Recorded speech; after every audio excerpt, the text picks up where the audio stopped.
Hello student, welcome back my YouTube channel science beta.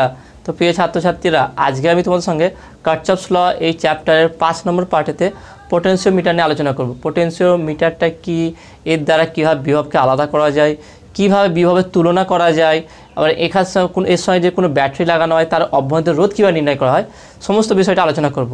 তাহলে ভিডিওটা খুবই গুরুত্বপূর্ণ হবে, তোমরা প্রথম থেকে শেষ পর্যন্ত দেখবে। আর তোমরা যদি নতুন থাকো অবশ্যই চ্যানেলটি সাবস্ক্রাইব করবে এবং পাশে থাকা বেল আইকনটি প্রেস করবে, কারণ এখানে ক্লাস 12-এর ফিজিক্স এবং ম্যাথামেটিক্সের সম্পূর্ণ সিলেবাস ধরে সমাধান করানো হয়। ওকে, তাহলে প্রথম তোমরা হেডিং দাও পোটেনশিওমিটার। ওকে, তো পোটেনশিওমিটারটা কি সেটা আমরা আগে আলোচনা করি। তার আগে আমাকে একটা বর্তনী বা সার্কিট রাখতে হবে। তাহলে আমি একটা হাই রেজিস্ট্যান্স দিলাম, একটা হাই রেজিস্ট্যান্স মানে উচ্চ রোধযুক্ত একটা পরিবাহী, যার দৈর্ঘ্য আমার গিভেন আছে, দৈর্ঘ্য হচ্ছে AB। ওকে, এর দৈর্ঘ্য বলা আছে, এর দৈর্ঘ্য ধরলাম L, ক্যাপিটাল L হচ্ছে দৈর্ঘ্য। আর এর রেজিস্ট্যান্সটাও জানা আছে, রেজিস্ট্যান্স ধরলাম RH।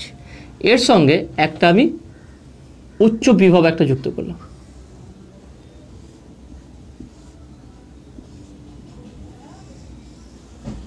ওকে, তাহলে এর রোধ হচ্ছে RH, দৈর্ঘ্য হচ্ছে ক্যাপিটাল L। আর এই যে এর সঙ্গে যে ব্যাটারিটা বা লাগিয়ে তার তড়িৎচালক বল কত হবে E0। তাহলে আমার E0, RH আর L এই তিনটে গিভেন আছে। E0, RH এবং ক্যাপিটাল L হচ্ছে গিভেন, এগুলো জানি। এবারে এলটা আমরা এমনিতেই নির্ণয় করতে পারবো, কারণ এখানে যদি স্কেল বসিয়ে দিই, স্কেলের সাহায্যে আমরা সহজেই এলটা নির্ণয় করতে পারবো। এবার আমরা কি চাইছি, যে একটা পরিবাহী থেকে নাও, একটা যদি পরিবাহী থাকে, তার আগে এখানে একটা আলোচনা করি, সেটা হচ্ছে কি এর কারেন্টটা কত হবে। তাহলে কারেন্ট যদি I0 হয়, তাহলে আমরা কারেন্ট কত কীভাবে নির্ণয় করবো, I0 = E0/RH। দেখো সিম্পল, ওহমের সূত্র নেই, কোনো ঝামেলার ব্যাপার নেই। পোটেনশিওমিটার খুব ইজি ব্যাপার, খুব সহজেই তোমরা বুঝতে পারবে। কীভাবে বুঝবে দেখে নাও। তাহলে I0 = E0/RH। এবার E0 গিভেন আছে, RH গিভেন আছে, তাহলে I0 আমরা ইজিলি আমি জানতে পারি যাবো। আমি কি করতে চাই, প্রথম স্টেপটা কি, প্রথম স্টেপ আমরা কী করবো, ধরলাম একটা রোধ আছে, এবার এর রেজিস্ট্যান্স কত সেটা আমরা কীভাবে নির্ণয় করতে পারি। তাহলে এই রোধটা আমরা দুটো পদ্ধতিতে নির্ণয় করতে পারি। একটা কি, এর সঙ্গে ডাইরেক্ট তুমি মাল্টিমিটার লাগিয়ে দাও। ওকে, তাহলে সেটা কত ওহম সেটা তুমি সহজেই দেখতে ডিসপ্লে হয়ে যাবে। আর একটা ব্যাপার হচ্ছে কি, সেটা হচ্ছে কালার কোড দেখে, একটা রেজিস্ট্যান্স থাকে তার যদি কালার কোড থাকে, তাহলে কালার করতে বা রং দেখে তুমি বুঝতে পারবে যে এটা কত রোধ হবে। তোমাদের ওহমস লয়ের কার্বন রোধক বলে এই যে টপিকটা ছিল, এই ভিডিওতে আমি পরিষ্কার তোমাদের বলেছিলাম, এটা বুঝিয়েছিলাম, খুব সহজেই বুঝেছিলাম। যদি তোমরা না দেখে থাকো অবশ্যই দেখবে, তুমি ওই ভিডিও দেখেই কার্বন রোধকের যে কোনো কালার দেখে রোধ বলতে পারবে। Bibi Roy great bye very good work, এইটা বলে যে কার কোনটা কী রং হবে, কোন রঙের কত কোড হবে, ডিটেলস আলোচনা করেছিলাম। ওকে, তাহলে এই দুটোভাবে আমরা নির্ণয় করতে পারি। এবার যদি আমি বলি কোনো মাল্টিমিটার ব্যবহার না করে একটা রোধের এতটুকু অংশের রোধটা কত হবে, এইটুকু রেজিস্ট্যান্স কত হবে বের করতে হবে কোনো মাল্টিমিটার ব্যবহার না করে, তাহলে আমরা কীভাবে নির্ণয় করব। বা এর এইটুকু টোটালটা তো যদি রোধ জানা থাকে, তার বিভবটা আমরা জানতে পারে যাব, কিন্তু এতটুকুর বিভবটা কত হবে সেইটা নির্ণয় করতে বললে তাহলে সেটা আমরা একটু একটু কমপ্লিকেটেড হয়ে যাবে, একটু জটিল হয়ে যাবে। সেইটা আগে বুঝবো, খুব সহজে আমরা কীভাবে নির্ণয় করবো এটা, সেটা তোমাদের প্রথম বলবো। তো আমি ধরছি কি এখান থেকে এতটুকু ধরলাম সি বিন্দু পর্যন্ত, এর রোধটা কত ধরলাম, সেই রোধটা হচ্ছে স্মল আর, সেই রোধটা বের করব। ওকে, তাহলে আমি কী হচ্ছে চেয়েছি দেখো না, এই কনসেপ্টটা লাগিয়ে, যেখানে যে আমরা একটা হাই রেজিস্ট্যান্স আছে যার দৈর্ঘ্য হচ্ছে ক্যাপিটাল L আর রোধ হচ্ছে RH গিভেন লিখেছি দেখো না, RH আর E0 আমার গিভেন আছে। তাহলে RH আর গিভেন আছে, তা সেখান থেকে এই কনসেপ্টে আমি কীভাবে এসি রোধ মানে RAC সেটা কত হবে সেটা আমি নির্ণয় করবো। দেখে নাও, কোনো মাল্টিমিটার ব্যবহার না করে, কোনো ব্যবহার না করে, শুধু ক্যালকুলেশন করি সহজে বের করা যাবে। আচ্ছা, এর কি দৈর্ঘ্য আমি বের করতে পারবো, এসির দৈর্ঘ্য সহজেই বের করতে পারবো। কীভাবে, স্কেল বসিয়ে দাও, স্কেল বসিয়ে দৈর্ঘ্য বের করতে পারবো। তাহলে এর দৈর্ঘ্য ধরলাম স্মল l, তাহলে এসি দৈর্ঘ্য হচ্ছে কি স্মল l, এটা পেয়ে গেলাম। এবার দেখে নাও, আচ্ছা AC আর AB দৈর্ঘ্য সেম নয়, এর দৈর্ঘ্য আলাদা, কিন্তু AC আর AB যে পরিবাহী তার আছে সেটা একই পদার্থে তৈরি, তাহলে এদের রেজিস্টিভিটি সেম হবে। আর কি, এদের যায় একই প্রস্তুতির ক্ষেত্রফল, একটা ধরো একটা পরিবাহী তার আছে এরকম, তাহলে এর এতটুকু অংশ যদি কেটে বের করে নেওয়া হয়, তাহলে এর ক্ষেত্রফল আর এর ক্ষেত্রফল তো সেমই হবে, ক্ষেত্রফল তো আলাদা হবে না। তাহলে এর কি হচ্ছে, যে পরিবাহী তার আছে তার হচ্ছে কি রেজিস্টিভিটি বা রোধাঙ্ক সেম হবে, আর কি তাদের ক্ষেত্রফল সেম হবে। তাহলে এদের রোধের একটা সূত্র ছিল, সেটা কি আমরা জানি কি? তাহলে আমরা বলতে পারি, আমরা জানি সেটা কি R H equal to rho resistivity L by A, capital L by A, কারণ দৈর্ঘ্য হচ্ছে, ওকে দৈর্ঘ্য এখানে ক্যাপিটাল এল বলা হয়েছে। তাহলে R H equal rho L by A. আচ্ছা, এবারে আমি বললাম কি এই স্মল আর এসি রোধ বের করবো। তাহলে আর এসি সেটাকে আমি স্মল আর ধরলাম ইকুয়াল টু রো, রেজিস্টিভিটি বা রোধাঙ্ক দুটো সেমই হবে, কারণ একই পরিবাহী তার আছে, অন্য কোনো নেই। দৈর্ঘ্যটা আলাদা হচ্ছে, এর দৈর্ঘ্যটা কত, small L by capital A, কারণ ক্ষেত্রফল তো সেম হবে। এখানে এতটুকু কাটো এতটুকু কাটো যতটুকু কাটো, তাহলে কি ক্ষেত্রফল আমার সেম হবে। তাহলে এখান থেকে বুঝতে পারলাম কি, যে দুটো এই এতটুকু যে রোধ নিলাম তার মেন হচ্ছে কি রোধাঙ্ক আর ক্ষেত্রফল, বড়টা রোধাঙ্ক আর বড়টার ক্ষেত্রফল সেম হবে, কারণ একই পরিবাহী তার, জাস্ট একটু অংশ কেটে নিচ্ছি। পার্থক্যটা কী হবে, টোটালটার দৈর্ঘ্য এর দৈর্ঘ্য আলাদা হবে। আমি বের করছি কি স্মল আর ইকুয়াল টু, প্রথম বের করতে এর রোধটা কত হবে। তাহলে কীভাবে বের করে দেবো না, তাহলে বলতে পারি, তাহলে এটাকে যদি আমি 1 নম্বর বলি, এটাকে যদি আমি 2 নম্বর বলি, তাহলে 2 ডিভাইডেড বাই 1, 2 নম্বর সমীকরণের সঙ্গে 1 নম্বর সমীকরণকে ভাগ করতে হবে। তোমাদের এরকম একটু লিখে নেবে যে 2 নম্বর সমীকরণ, বা এখানে লিখে দেবে, ধরি পরিবাহীটা এ বি রোধের দৈর্ঘ্য হচ্ছে কি এ ক্যাপিটাল এল এবং এসি রোধের দৈর্ঘ্য হচ্ছে স্মল এল, এবার এটা লিখে নেবে তোমরা একটু। তাহলে 2 থেকে 1 যদি ভাগ করতে, তাহলে কী পাবো দেখে নাও, তাহলে small R by capital R H equal to rho small L by A divide by rho capital L by A. তাহলে এটাকে যদি আমি ভাগ করি, rho small L by capital L into capital A by capital A, দেখেন এটা উল্টে গেলে উপরে থাকবে এ, আর এখানে দেখেন এখানেও রো আছে, তাহলে এখানে রো পাবে, রো কেটে যাবে। তাহলে বা R by R H equal to কী পাচ্ছি, small L by capital L. তাহলে R equal to small L by capital L into R H. দেখে নাও কত সহজে ব্যাপারটা হয়ে গেল। যখন আমি বলছিলাম হয়তো তোমরা ভাবছিলে যে কীভাবে নির্ণয় করবো, খুব জটিল ব্যাপার হয়ে যাচ্ছিলো, কিন্তু দেখে নাও কত সহজ হয়ে গেল এটা। শুধু আমরা কীভাবে নির্ণয় করবো, তা যতটুকু এতটুকু দৈর্ঘ্য হোক বা এতটুকু হোক বা এতটুকু, যারই আমার রোধ নির্ণয় করতে বলবে, শুধু কি যতটুকু অংশের রোধ বের করতে হবে তার দৈর্ঘ্য ডিভাইড হয় পুরো পরিবাহীটার দৈর্ঘ্য, অনুপাত করলে যা হবে তার সঙ্গে পুরোটা রোধ গুণ করে দিলেই আমার এর রোধ পেয়ে যাবে, ছোটো অংশটা রোধ পেয়ে যাব। তাহলে কি বললাম, যতটুকু অংশের রোধ বের করতে চাই তার দৈর্ঘ্য ডিভাইডেড বাই পুরো রোধ যে পরিবাহীটা আছে তার দৈর্ঘ্য, যা পাবো সেখান সঙ্গে এই বড় রোধের সঙ্গে বড় রোধের মানটা গুণ করলেই এর রোধ পেয়ে যাব। ওকে, তাহলে এভাবে আমরা পেয়ে যাব। নেক্সট কি, এর কত বিভব কত হবে, এইটুকু শুধু বিভব, পুরোটার বিভব তো বলতে পারি কি ভিএবি। ওকে, ভিএবি আমরা বের করতে পারি, কিন্তু ভিএসিটা কত হবে, ভিএসি সেইটা কত হবে, তাই না? তাহলে আমরা কীভাবে নির্ণয় করতে পারবো, এই যে I0 কারেন্ট যাচ্ছে এদিকে যাচ্ছে এদিকে যাচ্ছে, তাহলে এর মধ্যে দিয়ে কী কারেন্ট যাচ্ছে, I0 কারেন্ট যাচ্ছে, কোনো সমস্যা নেই, একই কারেন্ট যাচ্ছে। তাহলে এতটুকু রোধ আমি বের করতে পেরে গেছি, দেখুন।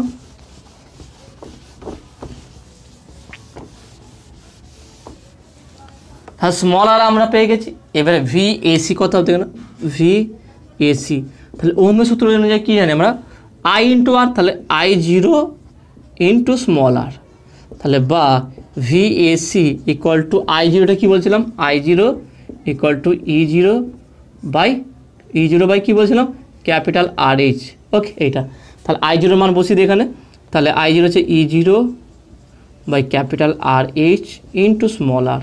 তাহলে দেখে নাও small R by capital R এর মান কত পেয়েছিলাম আমরা এখানটায়, small L by capital L. তাহলে বা VAC equal to small R by capital R H into E0, তাহলে বা VAC equal to small L by capital L E0।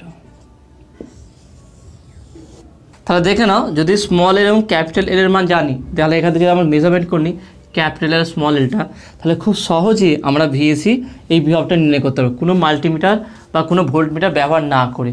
ওকে, এবারে আমরা চাইছি এর সঙ্গে যদি একটা ব্যাটারি যুক্ত করে দিই, সেখানে আমরা কীভাবে কী বিভবটা নির্ণয় করে দেখে নাও। তার মানে এর সঙ্গে আমি একটু একটা বর্তনী যোগ করছি।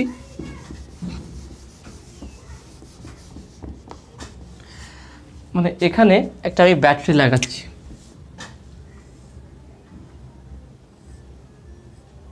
তার সঙ্গে একটা গ্যালভ্যানোমিটার লাগালাম, একটা এখানে যুক্ত করলাম। এটা এর নাম দিলাম ধরো এ জে দিলাম, জকি যেহেতু আছে জকির জন্য জে দিলাম। জকি হচ্ছে কি দেখবেন একটা পরিবাহী তার আছে এরম টাইপের একটা, দেখবে এরম ত্রিভুজের মধ্যে থাকে, এখানে একটা প্রেস করার জিনিস থাকে, তাহলে এটা এর সঙ্গে টাচ অবস্থা থাকে পরিবাহী তারের সঙ্গে, কিন্তু জুড়ে অবস্থা থাকে, তার মানে এটা খুব সহজেই স্লাইডিং করা যায়, এটা সরানো যায় এইভাবে, কিন্তু এখান থেকে মুক্ত হবে না, বদ্ধ অবস্থায় থাকবে আর টাচ অবস্থা থাকবে, একে জকি বলা হয়। তার মানে এখান থেকে আমি সহজেই এইটাকে এবার সরিয়ে উপর নিচে করিয়ে দৈর্ঘ্য বাড়াতে পারি আর দৈর্ঘ্য কমাতেও পারি। তাহলে ধরলাম এর ব্যাটারি হচ্ছে বিভবটা হচ্ছে ই, তাহলে এখানে ব্যাটারি যুক্ত করা হয়েছে, তাহলে আমি ধরলাম এই যে এখানে E0 যে ব্যাটারিটা ছিল তার জন্য কারেন্ট প্রবাহ কোন দিকে হবে, এদিকে হবে, ধরলাম এই কারেন্ট প্রবাহটা এইদিকে হবে I1 এর জন্য, আর যে ব্যাটারিটা নেক্সট যুক্ত করা হয়েছে বা তড়িৎ কোষ যুক্ত হয়েছে তার জন্য কারেন্ট পাবো কোন দিকে, এদিকে, সেটাকে I2 ধরছি, I2। তাহলে দেখে নাও একটা হচ্ছে I1 হচ্ছে এই দিকে আছে, I2 হচ্ছে এদিকে আছে, একে অপরের বিপরীত মুখে আছে, আর এখান থেকে রোধটা কত রয়েছে R0, আর এখান থেকে দৈর্ঘ্যটা কত রয়েছে L, ওকে স্মল এলটাই ধরেছে এখানে। তাহলে এবার দেখে নাও যদি প্রত্যেকটার আমি আলাদা করে বিভব বের করতে চাই, তাহলে I1 কারেন্টের জন্য বা E0 ব্যাটারির জন্য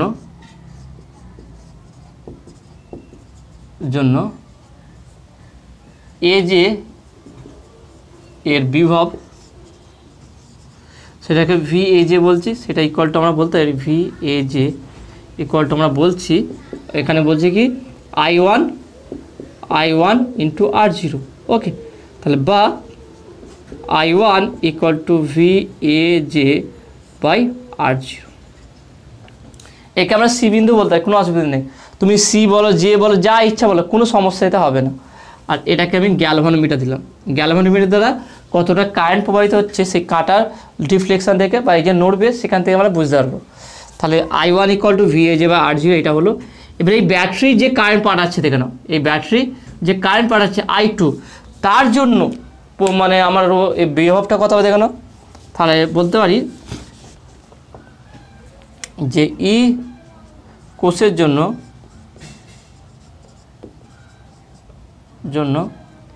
এ যে এর বিভব ই ইকুয়াল টু বলতে পারি কি I2 ইন্টু R0, কারণ ই কী করছে I2 কারেন্ট পাঠাচ্ছে, তা সেখান থেকে বলতে পারি তাহলে বা I2 ইকুয়াল টু E0 বা E equal to E by R0, এটাকে 2 নম্বর বলছি, এটাকে আমি 1 নম্বর দিলাম। এটা ঠিক আলাদা ব্যাপার, আরেকটু ভালো করে বলে দিচ্ছি তোমাকে, আমার এর আগে ক্যালকুলেশনটা তোমাদের বুঝিয়েছি। নেক্সট ক্যালকুলেশন কী করতে চাইছি আমি, এখানে একটা ব্যাটারি লাগিয়েছি যার তড়িৎচালক বলেছি ই, যেহেতু এর পজিটিভ সঙ্গে এখানে পজিটিভ লাগিয়েছি, তাহলে এ যেদিকে কারেন্ট পাঠাবে তার বিপরীত দিকে কারেন্ট পাঠাবে, এদিকে কারেন্ট পাঠাবে, তাহলে এ যে কারেন্ট পাঠাবে সেই কারেন্ট হচ্ছে I1, ওকে, আর এখানে যে কারেন্ট যাচ্ছে সেটা হচ্ছে I2। এবার দেখে নাও এই I1 কারেন্টের জন্য এ যে বা এসি যাই বলি এ জের এইটুকু অংশের বিভব কত হবে, I1 equal to VAJ by R, okay, R0 যদি আর রোধটা R0 ধরি। নেক্সট ই তড়িৎ কোষের জন্য আমার কারেন্টটা কত হবে দেখে নাও I2 equal to E by R0। এবার দেখে নাও এই জকিটাকেও সরাচ্ছি, জকিটাকে সরিয়ে এমন এক জায়গায় রাখলাম যার ফলে এই গ্যালভানোমিটারে কাঁটা আর নড়ছে না। এরকম তো হতে পারে যে এটাকে আমি সরাচ্ছি, বিভিন্ন জায়গায় উপর দিকে নিয়ে যাচ্ছি, নিচের দিকে নিয়ে যাচ্ছি, নিয়ে গিয়ে দেখছি এমন একটা পয়েন্ট আসলো সেই পয়েন্টে গ্যালভানোমিটারের কাঁটা নড়ছে না, এই অবস্থাকে বলা হয় নিস্পন্দ বিন্দু। এই বিন্দুকে বলা হয় কি নিস্পন্দ বিন্দু। তা নিস্পন্দ বিন্দুকে একটু তোমাদের লিখে দিই,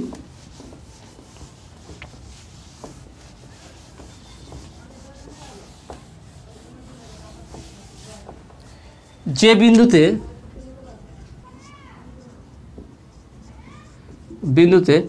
গ্যালভানোমিটারের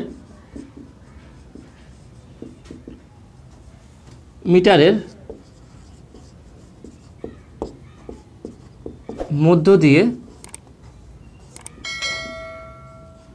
কোনো তড়িৎ প্রবাহ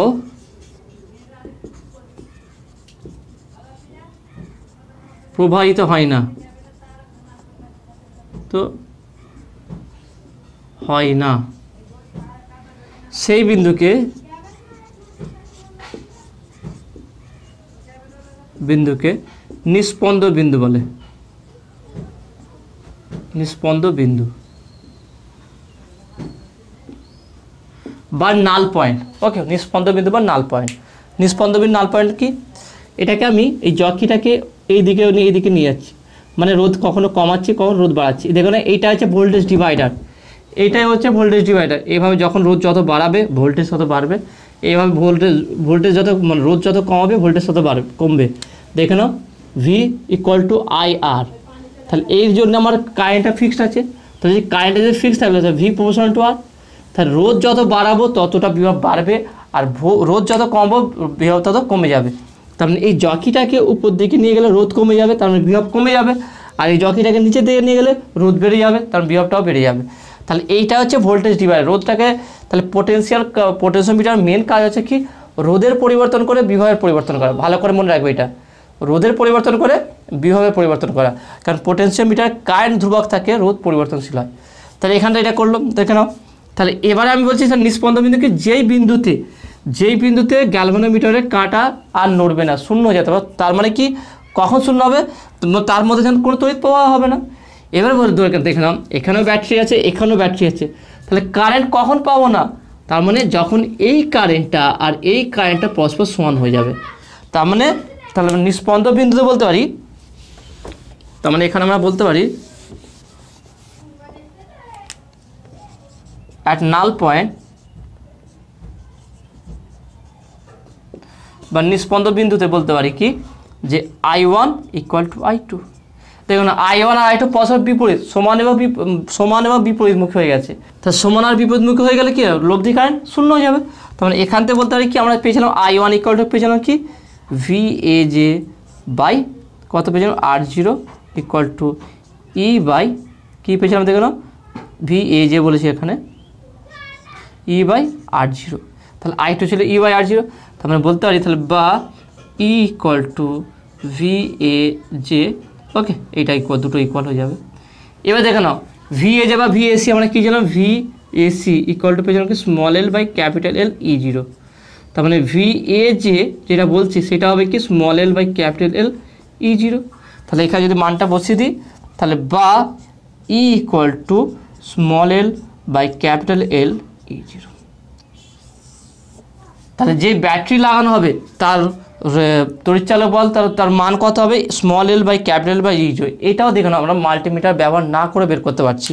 তাহলে শুধু যেখানে জকিটা লাগিয়েছি সেখান থেকে তার দৈর্ঘ্য অবশ্যই গ্যালভানোমিটারের কাঁটা শূন্য হতে হবে, তবে সেই পয়েন্টে নাল পয়েন্ট বা নিস্পন্দ বিন্দুতে এটা ইকুয়াল হবে, তাছাড়া হবে না। কারণ তখন কারেন্ট দুটো আলাদা হয়ে যাবে। তাহলে কারেন্ট দুটো এক কখন হবে, যখন নিস্পন্দ বিন্দুতে পৌঁছাবে। তার মানে যখন গ্যালভানোমিটারের কাঁটা নড়বে না, যখন এটা প্রথম দেখে না, প্রথমে যখন সরাবো সরিয়ে দেখলাম যেই বিন্দুতে রাখলে আমার গ্যালভানোমিটার কাঁটা আর নড়ছে না, সেই বিন্দু যে নিস্পন্দ বিন্দু, তার সেখানটায় কী হবে, সেখানকার যে তড়িৎ কোষ হবে এই এর যে মান হবে সেটা স্মল এল, এখান থেকে এর দৈর্ঘ্য ডিভাইড বাই টোটাল পরিবাহীর দৈর্ঘ্য ইন্টু এর বিভব। তাহলে এটা হবে এই কোষের তড়িৎচালক বল। ওকে, তো নেক্সট এবারে আমরা আলোচনা করব যে ব্যাটারি বা কোষ লাগিয়েছি তার অভ্যন্তরীণ রোধ কীভাবে নির্ণয় করতে পারি সেটা আলোচনা করো। ওকে, তা তোমরা হেডিং দাও যে অভ্যন্তরীণ কোষ নির্ণয়, কোষের অভ্যন্তরীণ রোধ সেটা কীভাবে দেখো না, খুব সহজেই নির্ণয় করা যেতে পারে। বলতে পারি এখানে হেডিং দিচ্ছি কোষের অভ্যন্তরীণ রোধ নির্ণয়। ওকে, তাহলে এখানে দেখে নাও, আর কাজে বর্তনটা করে মুছছি।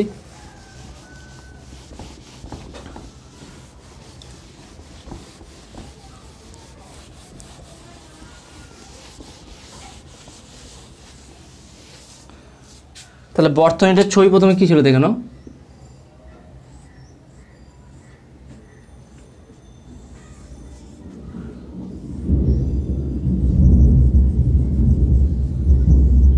ওকে। তাহলে এটা আমার বর্তনী ছিল, এর সঙ্গে কী হয়েছিল, একটা ব্যাটারি লাগানো হয়েছিল।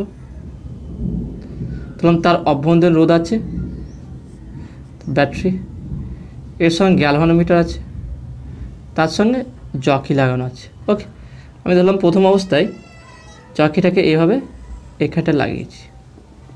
তাহলে যে এটাকে একটা কাজ করছি, নাম দিচ্ছি J1, এটা গ্যালভানোমিটার, এটা E, এটা হচ্ছে স্মল আর। তাহলে এখানটা দেখে নাও, এর সঙ্গে একটা চাবি লাগানো হয়েছে, চাবির দ্বারা এখানটা একটা বাহ্যিক রোধ লাগানো হয়েছে। তার মানে এখানে বাইরে যে রোধ লাগানো আছে সেটা হচ্ছে ক্যাপিটাল আর, এই ব্যাটারির নিজস্ব হচ্ছে অভ্যন্তরীণ স্মল আর এই টোটালটা রোধ হচ্ছে কি, আমি ধরেছিলাম কি RH, আর এটা হচ্ছে E0, আর টোটালটা দৈর্ঘ্য ক্যাপিটাল L। আর প্রথমে যখন এখানে লাগিয়েছি তখন এর দৈর্ঘ্য দিলাম L1। বর্তনীটা ভালো করে বুঝে নাও, তবে পুরো ক্যালকুলেশনটা বুঝতে পারবে। প্রথম অবস্থায় কী দেখে নাও, প্রথমে আমার যে নাল পয়েন্ট আছে বা নিস্পন্দ বিন্দুতেই আছে, এখানে চাবি খোলা রেখে প্রথমে এখানে কিন্তু যুক্ত নেই, তার মানে এর মধ্যে কোনো কারেন্ট প্রবাহিত হচ্ছে না, তার মানে এটা লাগানো না লাগানো সেম ব্যাপার। এবারে কি হচ্ছে, আমি এটাকে কি হচ্ছে জকি সরিয়ে সরিয়ে যে বিন্দুতে J1 বিন্দুতে নাল পয়েন্ট পেলাম, মানে কি যে এখান দিয়ে কোনো কারেন্ট প্রবাহিত হচ্ছে না আর এদিক দিয়ে কোনো কারেন্ট প্রবাহিত হচ্ছে না, তার মানে এখানে যেহেতু কারেন্ট প্রবাহিত হচ্ছে না, গ্যালভানোমিটারের মানে পজিশান কি 0 অবস্থায়, যেটা গ্যালভানোমিটারের কাঁটাটা। এবার দেখে নাও, এখানে যদি গ্যালভানোমিটারের কাঁটার 0 অবস্থা থাকে, তাহলে এখানটা যদি কারেন্ট প্রবাহিত না হয়, তাহলে অভ্যন্তরীণ রোধের জন্য আমরা কোনো ভোল্টেজ পাবো না। তার মানে কোষের বা কোষের নষ্ট ভোল্ট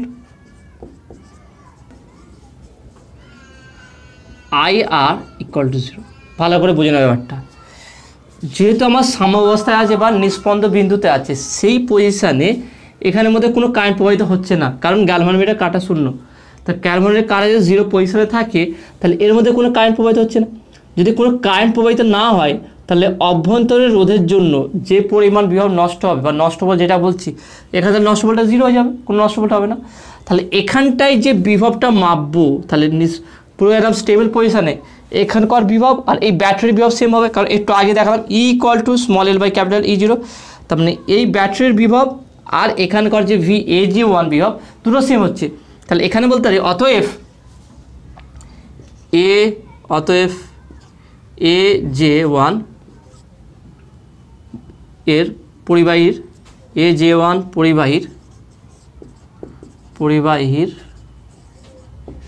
বিভব কত হবে দেখে নাও। তাহলে আমরা বলতে পারি কি, J1 পরিবাহীর বিভব কত আছে, E=L1/L E0। এটাকে 1 নম্বর দিলাম। ভালো করে দেখে নাও, ভালো করে ব্যাপারটা বুঝে নাও, হয়তো এটা তোমাদের একটু কমপ্লিকেটেড মনে হতে পারে, আমি আরেকবার ক্লিয়ার করে দিচ্ছি। আমার নিস্পন্দ বিন্দু যখন আমার নাল পয়েন্ট হবে, নিস্পন্দ বিন্দু অবস্থায় যদি একটা ব্যাটারিকে লাগানো হয়ে যায়, তাহলে দুটো কারেন্ট প্রবাহ সেম হলে, যদি আমার এখানে নাল পয়েন্ট চলে নিস্পন্দ বিন্দু অবস্থায় চলে আসে, মানে I1 = I2 হলে VAJ E হয়। এটা আমরা এর আগে যেটা আলোচনা করলাম সেখান থেকে E=VAJ হয়, তার মানে E=l/L E0। এবারে এই কনসেপ্টটা এখানে লাগাচ্ছি। প্রথম অবস্থায় কী হলাম, এই জকিটা ঘুরিয়ে ঘুরিয়ে J1 বিন্দু নিয়ে আসলাম। J1 বিন্দুর দৈর্ঘ্যটা কত, AJ1 হচ্ছে L1 দৈর্ঘ্য। এই অবস্থায় নিস্পন্দ বিন্দু আছে, মানে এখানে নিস্পন্দ বিন্দু অবস্থা আছে, মানে কারেন্ট প্রবাহ হচ্ছে না করা যায় কোনো জায়গায়। তাহলে যদি কারেন্ট প্রবাহ না হয়, তাহলে এর রোধটা এই যে স্মল আর বা অভ্যন্তরীণ রোধের জন্য যে নষ্ট ভোল্ট হবে সেটা কত হবে, IR = 0। কারণ এটাকে যদি I2 বলে থাকি, তাহলে 0 হবে, কোনো কারেন্ট প্রবাহিত হচ্ছে না। তাহলে যদি কোনো কারেন্ট প্রবাহিত না হয়, তাহলে এটার জন্য কোনো কারেন্ট প্রবাহিত হচ্ছে না, সেক্ষেত্রে এখানে তাহলে VAJ = E বলতে পারি। তাহলে আমরা এক্ষেত্রে বলতে পারি কি, যে E=VAJ1।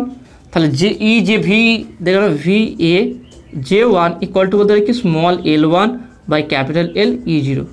কারণ আমরা এটা জানি যে V=l/L আর E0 হয়, সেই মানটা এখানে বসিয়ে দিচ্ছি। তার মানে যখন আমার টোটাল এখানে নাল পয়েন্ট অবস্থা থাকবে, সেই অবস্থায় ব্যাটারির বিভবটা বা ব্যাটারির তড়িৎচালক বলটা AJ1 এর বিভবটা দুটো সেম হয়ে যাবে। সেই জন্য দেখো সেম হয়ে যাচ্ছে বলে সেটা আমি লিখলাম কি E=L1/L E0, কারণ এখান থেকে দৈর্ঘ্য হচ্ছে L1। ওকে, নেক্সট এবার কী করছে দেখো না, তাই এটা ফার্স্ট কাজ। নেক্সট কাজটা কী দেখো নাও, নেক্সট আমি করছি কি, এর সঙ্গে এটা কানেক্ট করে দিচ্ছি। তাহলে এর সঙ্গে এটা যখনই আমি কানেক্ট করে দেবো, দেখলাম তাহলে এর মধ্যে তো একটা কারেন্ট প্রবাহিত হবে, ধরলাম সেই কারেন্ট হচ্ছে আই। তাহলে যদি আই কারেন্ট প্রবাহিত হয় তাহলে এক্ষেত্রে বলবো কি, আর ধরি এইটার বিভব হচ্ছে কি ভি, বা আমি একটা কাজ করলাম কি, যখনই এটা আমি কানেক্ট করে দিয়েছি, ভাবে না, যখনই এটাকে আমি কানেক্ট করে দিয়েছি তখন কি এই যেই পয়েন্টে কানেক্ট করার আগে, যুক্ত করার আগে নাল পয়েন্ট ছিল বা নিস্পন্দ বিন্দু ছিল, সেই একই জায়গায় কি থাকবে? তাহলে কখনো থাকবে না। ব্যাপারটা ভালো করে বোঝার চেষ্টা করো। আমি এই বাইরে যে আর ক্যাপিটাল আর যে রোধ ছিল, সেই রোধটাকে যুক্ত করার আগে আমার J1 বিন্দুতে নিস্পন্দ বিন্দু পাওয়া গেছিলো। ওকে, সেখানে আমরা E=l1/L E0 করেছি। এবার আমি যদি এই রোধটাকে যুক্ত করে দিই একই জায়গায়, কি আমি নিস্পন্দ বিন্দু পাবো? তাহলে পাবো না। তাহলে এটাকে সরাতে হবে। তাহলে যখন এই ক্যাপিটাল আরটা যুক্ত করেছি, নিস্পন্দ বিন্দুর পজিশনটা চেঞ্জ হয়ে গেছে।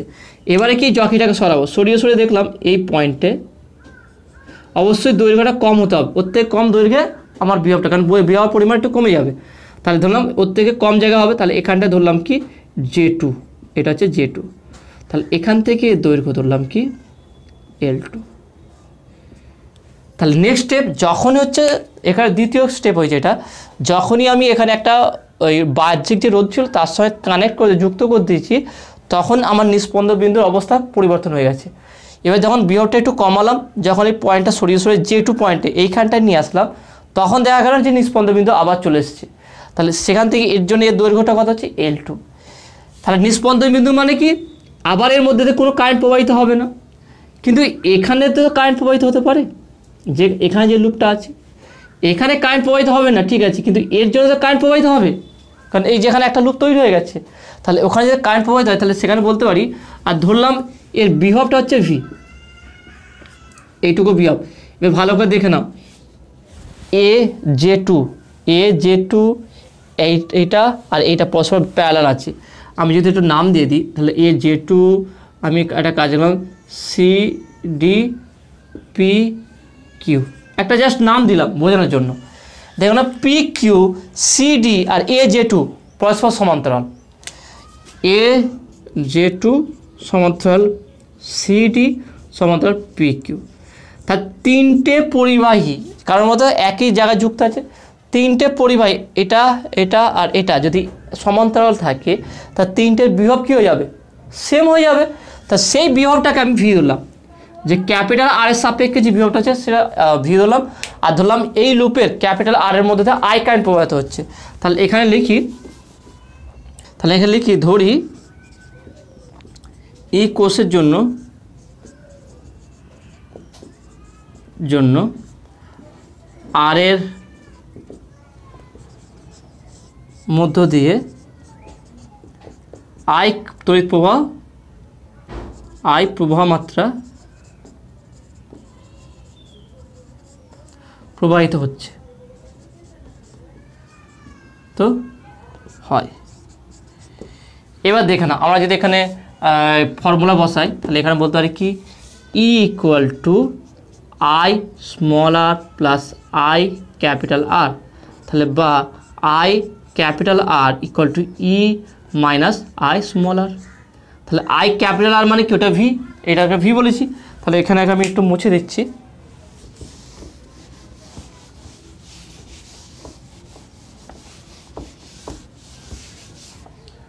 তাহলে এখানে বলতে পারি কি, তাহলে বা V=I capital R = E minus I small r। তাহলে বা V=E মাইনাস, এবার আইটা কত হবে দেখেন, টোটাল আইটা কত হবে, এর ক্ষেত্রে যদি আমি সূত্র লাগাই যে I = E/ক্যাপিটাল R plus small r। দেখেন এটা তো আমরা জানি যে যদি এর ক্ষেত্রে ওহমের সূত্র লাগাই I = E/, টোটাল রোধ, তাহলে বিভব বাই রোধ, তাহলে টোটাল রোধ কত, স্মল r আর ক্যাপিটাল R। তাহলে এখানে লিখব কি, যেহেতু I = E/R plus small r, তাহলে এখানে বসিয়ে দিই, তাহলে E/R plus small r into small r। তাহলে বা V = E কমন নিলাম, তাহলে 1 minus small r by capital R plus small r। Okay, তাহলে এখানে E into R plus small r minus small r divided by R plus small r। তাহলে এই আর কাটবে এখানে, তাহলে কাটলে কী হয় দেখে নাও,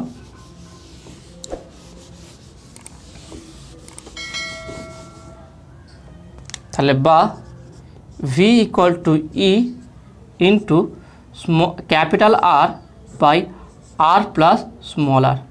তাহলে বা বলতে পারি তাহলে বা ভি বাই ই, তাহলে V by E equal to capital R by R plus small R, এটা ওকে। তাহলে এটাকে আমি একটা কাজ করলাম, ওটাকে ওখানে 1 নম্বর বলেছিলাম, এটাকে 2 নম্বর বলছি। তাহলে 1 নম্বর সমীকরণ কী ছিল, E equal to L1 by capital L E0, এটা ছিল 1 নম্বর ওকে। তাহলে এটা বের করলাম। তাহলে V by E equal to এর অনুপাতটা পেলাম কত, R by capital R plus small R. এবার দেখে নাও তাহলে এর বিভবটা কত হচ্ছে এখন, তাহলে এটা এবারে কি আমরা আগে যেরকম করেছিলাম E equal to small L by capital, তাহলে এক্ষেত্রে আর ই হবে না, কারণ এখানে অভ্যন্তর রোধ প্রেজেন্ট আছে, এখানে আছে অভ্যন্তর রোধ। তার মানে বিভবটা কত হবে, এর বিভবটা এতটুকু হবে, এই বিভবটা। তাহলে এখানে বলতে পারি কি, তাহলে এক্ষেত্রে আমরা বলতে পারি এ জে টু এর দৈর্ঘ্য L2 হলে এ জে টু এর বিভব সেটা V equal to L2 by L1, L2 by capital L E0, এটা হচ্ছে 3 নম্বর। ব্যাপারটা দেখে নাও, প্রথম ক্ষেত্রে আমি ই করেছিলাম, দ্বিতীয় ক্ষেত্রে আমরা ভি করলাম কেন? প্রথম ক্ষেত্রে কী ছিল, আমার অভ্যন্তর রোধটা আমার ছিল না, অভ্যন্তর রোধটা আমরা ইউজ করছিলাম না, কারণ যেহেতু নাল পয়েন্টে আছে সেখানে কোনো কারেন্ট প্রবাহিত হচ্ছে না, সেখানে আমার অভ্যন্তর রোধ কোনো কাজ করেনি, সেই জন্য ব্যাটারির বিভবটাই আমার এটা AJ1 বিভব হয়েছিল, মানে AJ1 ইকুয়াল টু ভি হয়েছিল এখানটায়। কিন্তু যখনই এই ক্যাপিটাল আরটা যুক্ত করা হয়েছে তখন ই ইকুয়াল টু VJ1 হয়নি। এক্ষেত্রে কী হয়েছিল, ক্যাপিটাল ভিটা ক্যাপিটাল আর এর সাপেক্ষে যে বিভবটা হবে সেই বিভবটা AJ2 বিভবের সঙ্গে সমান হচ্ছে। তার মানে এক্ষেত্রে দ্বিতীয় ক্ষেত্রে বলতে পারি কি AJ2 equal to V AJ2 equal to V, কারণ এই বিভবটা আমার এই বিভবটা হয়েছে, সেই জন্য আমি এখানে ক্যাপিটাল ভি লিখলাম, V equal to L2 by L E0। এবার এই দুটোকে ভাগ করবো, দেখে নাও এখানে ভি বাই ই আছে, তাহলে বলতে পারি কি 2 থেকে 1 বিয়োগ ভাগ করি, দেখে নাও। তাহলে আমি একটা কাজ করি, বর্তনীটা লাগবে না এখানে, তাহলে আমি করছি 3 ডিভাইডেড বাই 1, 3 থেকে 1 বিয়োগ করলাম, ভাগ করলাম, তাহলে V by E equal to V এর মান কী পেলাম আমরা L2 by L E0 divided by L1 by L E0। তাহলে বা বলতে পারি কি V by E equal to L2 E0 into capital L divided by L1 into capital N into E0। তাহলে E0 ক্যাপিটাল কাটবে, তাহলে বা V by E equal to L2 by L1। আমি কী বের করব, প্রথমে আমি কি হেডিং দিয়ে অভ্যন্তরের রোধ আমি নির্ণয় করব। তাহলে এটা হচ্ছে 2 নম্বর সমীকরণ, এটাকে আমি 4 নম্বর সমীকরণ। তাহলে V by equal to L2 by L1 আর V by equal to R by capital R plus R. তাহলে 2 নম্বর এবং 4 নম্বর সমীকরণ তুলনা করব। তাহলে এখানে লিখি 2 নম্বর এবং 4 নম্বর সমীকরণ তুলনা করিয়া পাই, 2 নম্বর এবং 4 নম্বর সমীকরণ তুলনা করিয়া পাই, 2 নম্বর এবং 4 নম্বর সমীকরণ তুলনা করিয়া পাই।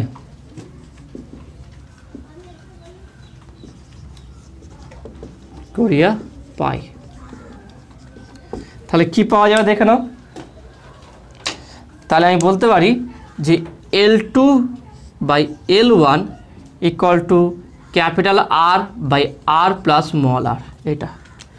এবার একটা কাজ করো, এটাকে উল্টে দাও, তাহলে এটাকে আমরা এভাবে বলতে পারি, তাহলে বা capital R by plus small R divide by capital R equal to L1 by L2। তাহলে বা একটা কাজ করে এটা ভাগ করে দাও, তাহলে 1 plus small R by capital R equal to L1 by L2। তাহলে আমি কী বের করছি, স্মল আর বের করবো আমি। তাহলে দেখে নাও, তাহলে নেক্সট বলতে পারি কি, তাহলে বা small R by capital R equal to L1 by L2 minus 1। তাহলে বা small R equal to L1 by L2 minus 1 into capital R. দেখে নাও কত সহজে ক্যালকুলেশনটা হয়ে গেল।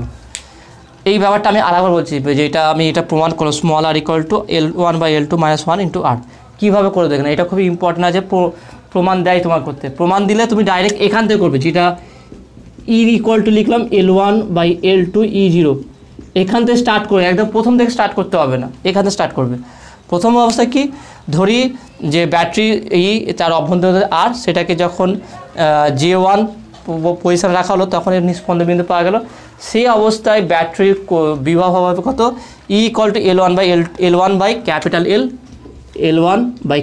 E0। ওকে, এরপর কি বলবে, এরপর যখন বাহ্যিক ক্যাপিটাল রোধ যুক্ত করা হয় তখন হচ্ছে নিস্পন্দন বিন্দুর অবস্থার পরিবর্তন ঘটে যায়। এবার বলবো কি সরিয়ে J2 পজিশনে দেখা গেল যে নিস্পন্দন বিন্দু পাওয়া গেল, তখন দৈর্ঘ্য হচ্ছে L2। সেক্ষেত্রে যেহেতু নিস্পন্দন বিন্দু, তাহলে এই লুপের মধ্যে কোনো কারেন্ট প্রবাহিত হবে না, এটাকে ধরো 1 নম্বর লুপ দিয়ে দেবে, 1 নম্বর লুপ, এটা 2 নম্বর।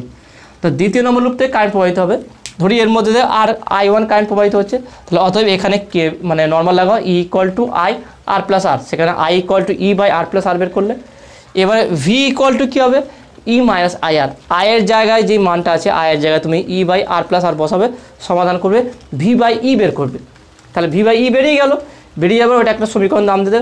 নেক্সট তারপর বলবে কি, যেহেতু তাহলে এখন J2 এর বিভব কত হবে, capital V equal to L2/L E0। তাহলে এই 1 নম্বর আর এই 3 নম্বর সমীকরণ দুটোকে অনুপাত করে V/E বের করবে।